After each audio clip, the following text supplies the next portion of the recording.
Hi guys, this is our TOK oral presentation. I would like to start with our topic. Our topic is the relationship between history and to belong a nationality.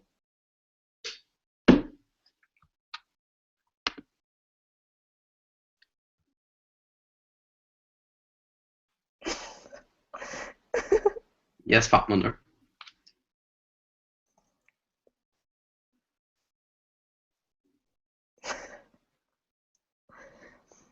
We're at right now. We're waiting The for topic Fatma is the Nur. group has chosen the country by nationality. Now back to Okay. Some people have lived in a country for a relatively longer period of time than others. Additionally, everybody and their families have been through different incidents in their country. The common one's history in his country affects his nationality, and if family background changes a person's perspective of his country. so basically we're just going to discuss this right now. And the perspectives, I think Sen is going to explain them. Okay, we found two perspectives about this topic. The first one is most of the people defend that their nationality is shaped based on their family and history, country history. On the other hand, some people think that history doesn't affect your belonging of a nationality.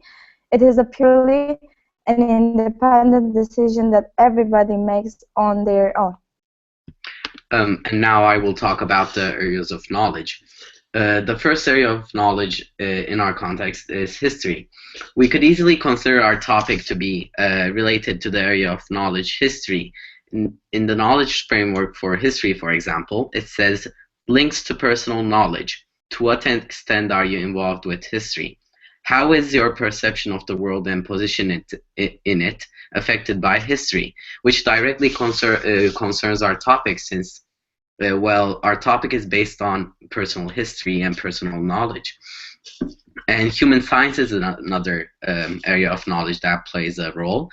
Since if we were going to define feeling belong to a nationality, we would use the science of psychology to answer our question, which is a branch of human sciences. Also, we chose to analyze our question by using others' answers in interviews, etc. And we would have to use human sciences to better comprehend and analyze the answers that were given to us.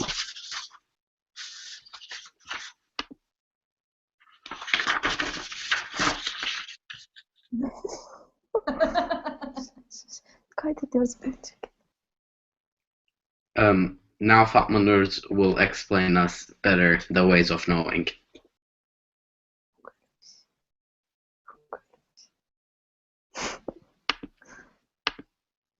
Fatma Nur. As she's not here, maybe Selim would like to read them.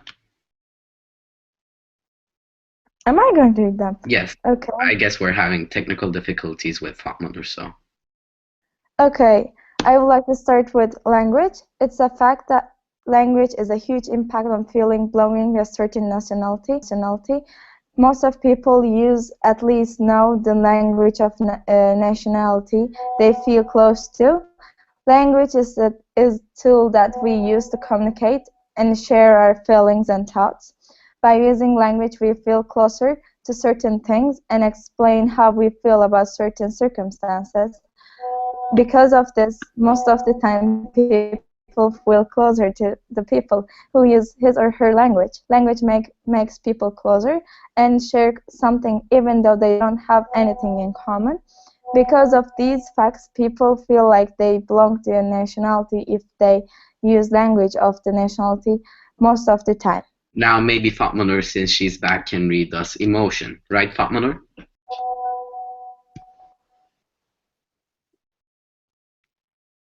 Fatma Nur. Okay, 7 ways of knowing. We just found 5 of them. The first one is language, the one is emotion, the last one is intuition. So I think Helen explained language part pretty basically, so I'm just going to continue with the emotion one. Emotions are not led by reasons but purely instincts, because this is one of the reasons why this topic definitely depends on the emotions. People don't need reasons or explanation to make to make yourself feel like a Turk or German or Russian, etc. Most of your attitudes are the products of our emotions and feelings, like to belong to nationality is a product of our emotions. The feeling of patriotism and even fascism born from love for our country and nationality is purely a product of our emotions. The third one is faith. When the word faith can be used for both religious intentions, it can also be used for trust. In both ways, our faith makes us feel like a Turk or a German. People who share the same religious beliefs feel more connected and closer to each other because they automatically share the same ideas and beliefs and face something in common. On the other hand, people feel more connected to the people they trust. With the feeling of safety, the concept of home arises in the place where you consider as your home is your nation. The fourth one is memory. Memories are a part of our history. We build our own history with our memories and experiences. If our memories are connected to those places and people, it's a fact that even though your motherland that is different from the place that you made your most wonderful memories, you can feel like you belong to the nation that you made your memories. For example, if your motherland is Turkey, but you lived in Germany and you have your friends in Germany and you go to school in Germany, it's more likely to feel like a German than that you feel like a Turk. The last but not least one is intuition. Intuition basically means to know according to your instincts. A subject such as feeling like you belong to a nation is a concept that you don't search for reasons, but decide according to your instincts. People don't think about which nationality act according to that instinctively. Because of this, with our knowledge of intuition, we decide on our nationality. Even though some critics believe that it is not a real way of knowing because there's no reason, we certainly think that this is a way of knowing, and when it is a circumstance about emotions and instincts like to belong like nationality, intuition is definitely a way of knowing. So that's all. So we have the knowledge questions right now. But Yeah, Father, we're before we move really on with the knowledge questions, I think we should briefly share our screen to show the viewers our outline in case they couldn't understand fully. So right now I'm quickly gonna share my okay. screen to show the outline. And if the viewer decides to, um, well, read the outline, they can pause the screen. So here's how it is.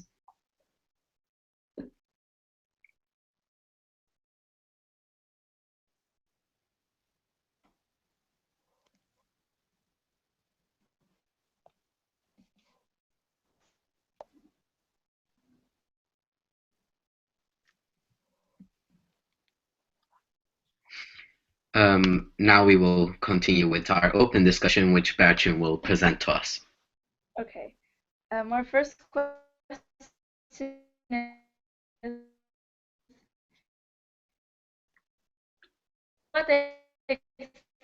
does one's history in his or her Okay. So Timur, would you like to? Sure, I can Timur? begin with that question. So the question, as Bachin said, was to what extent does one's history in her motherland affect that person's nationality? Well, we did ask this question to a lot of teachers in our school, but I would like to kind of focus on um, my own example. In fact, my nationality legally is I'm legally a member, or my nationality is the United States of America. However, in many ways, I feel Turkish. This is because I was born in Turkey. I've lived in Turkey, and well, everything I've done has happened in Turkey, except for a few weeks that I spent in total in America. So I would say that, like, the history of my motherland, however, in this case, is Turkish as well. So I believe that also the history of Turkey, well, I relate it to myself because I feel like a Turkish. I relate the history, and since I've learned the history of Turkey in our education curriculum, I I believe that it has some sort of effect on how I feel, and how I feel is I feel Turkish. Selim, would you have anything to add to that? I actually have something to add to that, so I can add one. Well, in my interview with Esti Hoca, uh, she told me that your nation is not where you are born, but where you are fed. So basically, I don't think that your motherland's history has a very big of effect in your deciding on your nationality. Because if you have lived in a country for all your life, but you were born in somewhere different and your parents were from another country, but you don't feel like that, it's perfectly okay. I mean, there are like millions of Turkish who are living in Germany right now when they, moved to there, and they feel more like German than they feel like Turkey because they were like Timur's dad. They were educated there and they made their friends there and they have their school there. So I think your motherland history, if you don't live in your motherland, it's a country that, and it is your motherland and its history is definitely has a very big impact on your nationality and your understanding of belonging. Thank you, Fatma. One way that I think Yeah, that, I agree. I mean, I'm not totally Turkish either, but I feel like a total Turk because hello, Bachin. We'll come back to Bachin once she's solved her technical difficulties. Right now, I would like to talk about how the history of Turkey could affect one.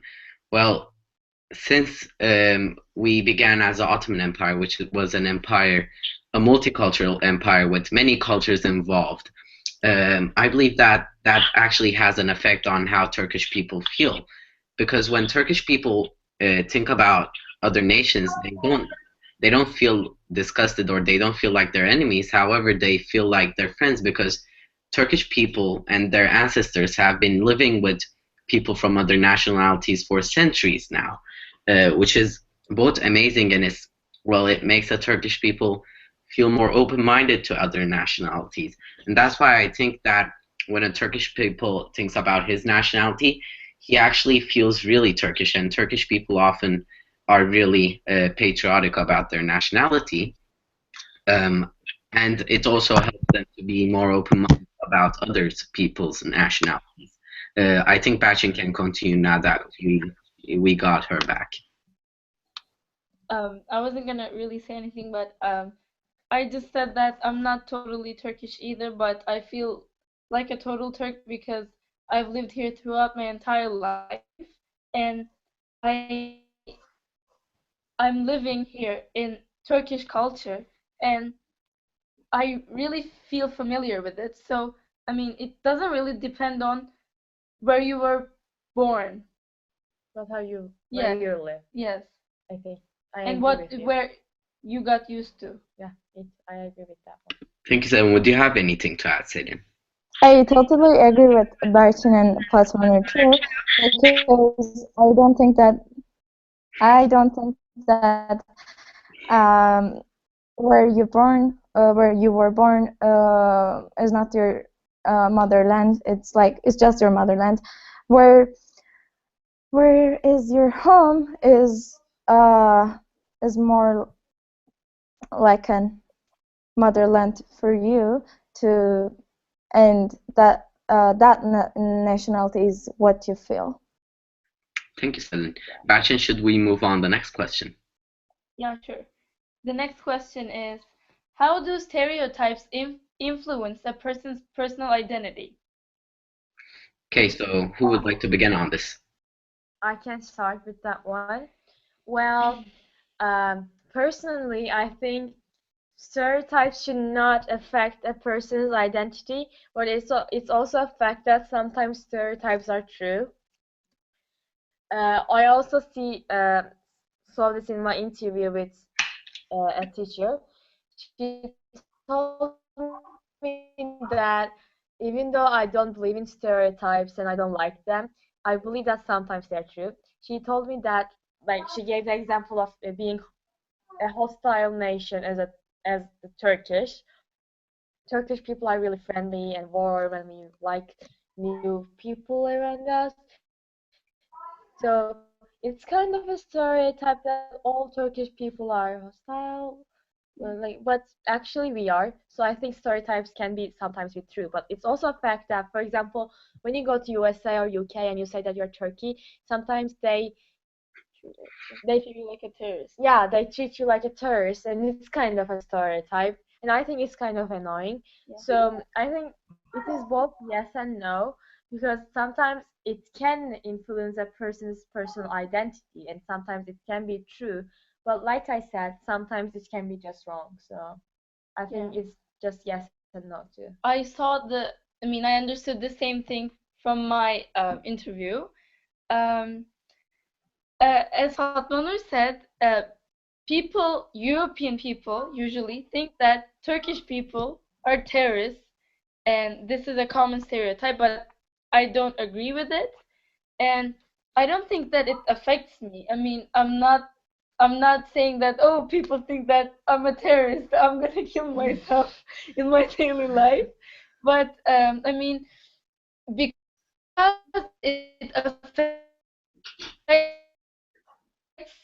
how other people think of my nation, I get annoyed.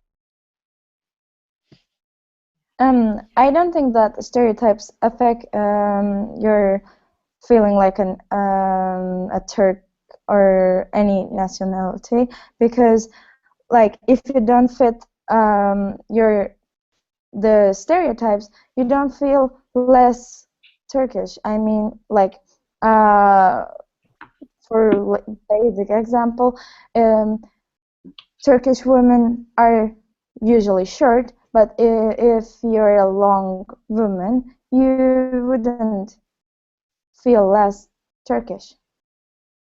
Yes, exactly. What do you think, Betty? Um, Exactly.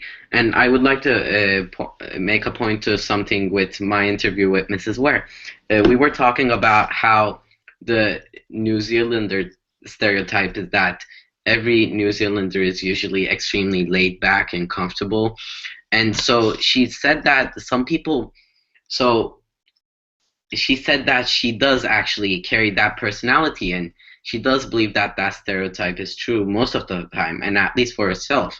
In fact, she does believe that she's quite a laid back and comfortable person.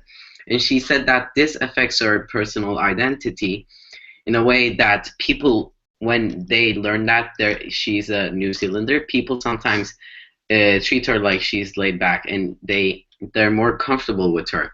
So I actually do believe that stereotypes influences a person's personal identity, but not because they're a stereotype. So people don't decide that they're going to be a laid back person because they're a New Zealander. However, they are a laid back person because of their culture and how they grew up, and the culture in their homeland country, and etc. So I do believe that it does have an influence in that way, but not in the other way.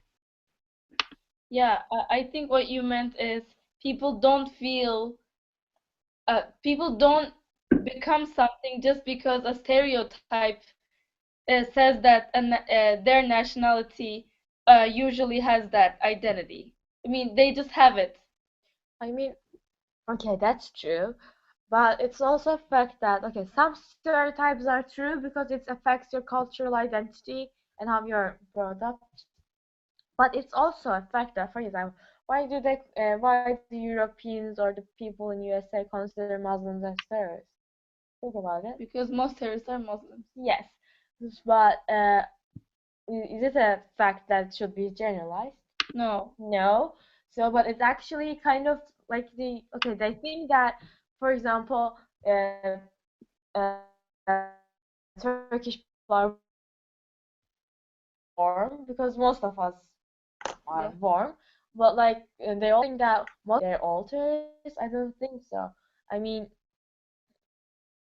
stereotypes can sometimes be true, but I don't think that it should be generalized for everyone. Yes. Like, I'm a Muslim, it doesn't mean that I'm a terrorist. I'm not going to just, blow up right now. Yeah, I So, I agree with you. What I meant was I mean, Muslim people don't become terrorists because there's a stereotype. Yeah, of course, we Yeah. are creating that stereotype. Yes. That the thing that I Yes, was trying to that's say, that yeah, we are exactly. creating that Yes. stereotype, but it doesn't mean that the stereotype is always Yes, true. yes, Yeah. I agree. Thank you, Martin. I think you actually summarized what I meant really good. So maybe it's time to move on to the next question. Okay. The next question is, does people from various other nationalities, I mean minorities, living in a country have an impact on that country's people? That's a tough question. Especially, it's really relevant to Turkey, as in that there are a lot of Kurdish people living in Turkey, and that's actually a major conflict of whether or not how we should treat them. And so, Yes. you would like to start on this, or should I generally start on the topic? Yeah, you can go. Okay, so I believe that the minorities in countries actually have a huge impact on that country's people, because as people live with these minorities, they learn to live with them. So they get used to it. So from I'm going to give an example from the Ottoman Empire, as I did, and I know I'm talking about a lot of historical context this year, but I believe that the Ottoman Empire is a great example, as it had a lot of minorities in it.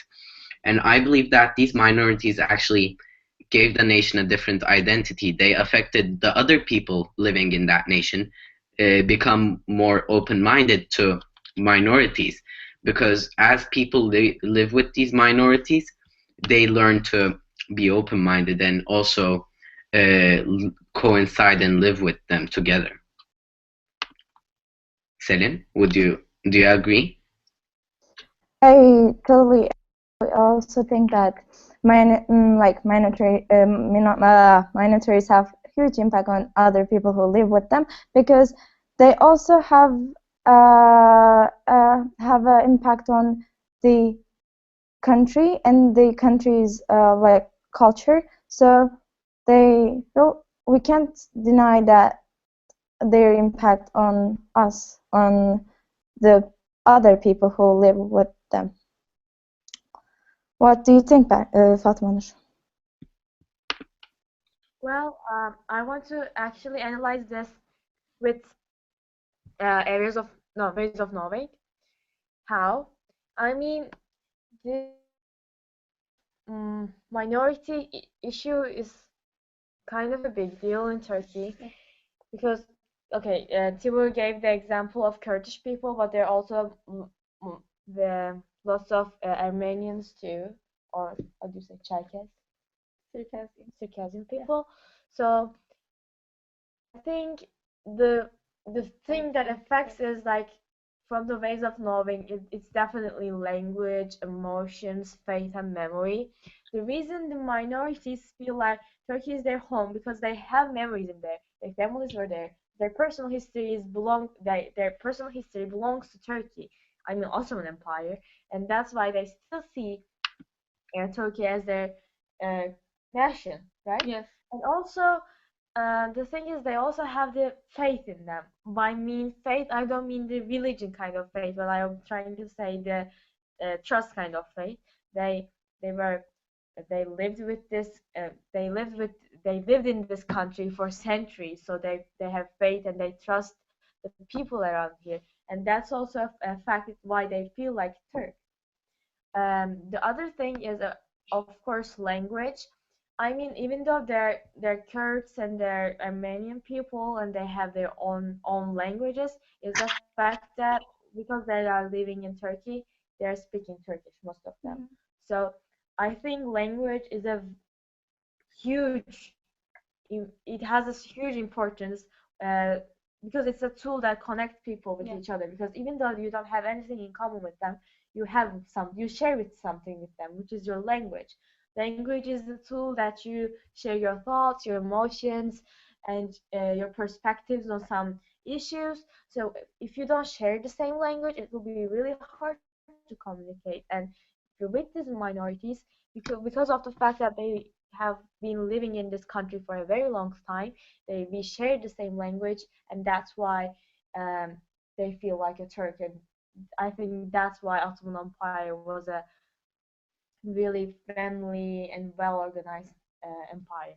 Yeah, I have a lot to share about this. I agree with you, but I don't think that minorities feeling like Turks is necessarily a good thing. Um, because every other nation has their own identity and their own culture, and I don't think that those cultures should be perished just because they live in a nation, another nation. But I think that this question should be analyzed according to different groups of people because, I mean, nationalists are affected in another type of way than like us because they, I think that they feel a little bit annoyed of the minorities. However, we don't. Um, Plus, uh, on the language topic, um, language, yes, brings people together, but sometimes it doesn't. Because if people don't speak in the same language, um, there are some problems. For example, um, my father's no, a friend of mine's father is Circassian, like my mom, but my mom doesn't know its language. But my friend's father did, and he didn't know Turkish when he was a kid, and he was beat up in school just because he didn't know Turkish. I mean, yeah, language brings people together, but it brings people together, it brings people that are in the same nation. I mean, when people don't speak the same language, it kind of blows up. Thank you. Okay, I will just add something very, very simple to this. I mean, okay, we talk about how these tools Hmm. affect minorities, but I also want to add that how these minorities affect other people. For example, I think, yeah, I mean, the question is kind of that one. Yes, I mean, Turkey is right now is kind of a multicultural country. We yes, have like lots of different religions, lots of different people from another nationalities. I think it's a really, really nice thing to be yes, multicultural, even though it's kind of sometimes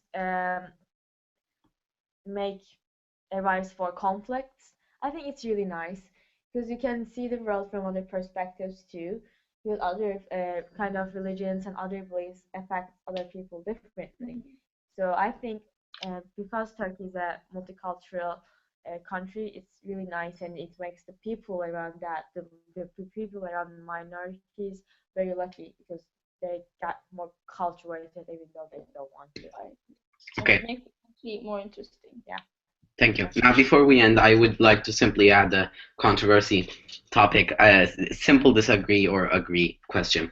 So I'll begin with myself. The controversies concerning this topic, as we discussed, were whether someone's history in his country affects his nationality, and if background changes a person's perspective of his country. My final decision would be that I agree. I believe that someone's history in his country affects his nationality hugely because nationality isn't something that writes on your passport, it's something that is about your experiences and how you feel. So, my final verdict is that I agree. What do you think, Fatma? We're having technical difficulties with Fatma, so Selim, what do you think? Agree or disagree? I think Actually, no, we're back to Fatma. Yes, Fatma.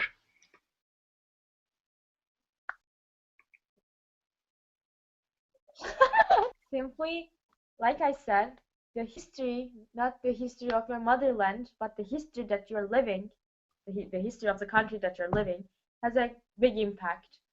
Um, and so I agree with that. If you're living in that country is definitely affecting your nationality. How Yeah, about you? I agree. Um, History cannot be separated from nationality. History affects nationality, and I agree. I think that family background changes a person's perspective of his country too. Also, I mean, just one last thing. Uh, History is actually what makes us love our country Yes, and how it is the fact why we feel patriotic about some things, because those wars, those hero stories, yes, the legends makes us feel more like Turk or German or Russian. So yeah, like them. Yes, thank you. Are we with Senan right now? No, we'll so simply get our voice from our call. By way, I would like to say that, well, so far we have all agreed, so I believe there isn't much of a controversy here. But yes, this is actually a really open discussion where many people disagree and agree at the same time. If we can connect to Sedin, we'll get a last comment from her, and if not, we'll end the conversation. Unfortunately, she's in a place with very bad cellular reception and internet, so excuse her for a moment. Yes, we cannot connect to her. So before we end, Fatma, do you have anything to add? Nope, nothing. Okay, then it was a wonderful session, everyone. Hopefully we'll answer all your questions. Post your comments below and please like our video. So I guess it's a bye, right? Yeah. Bye. Bye. Bye.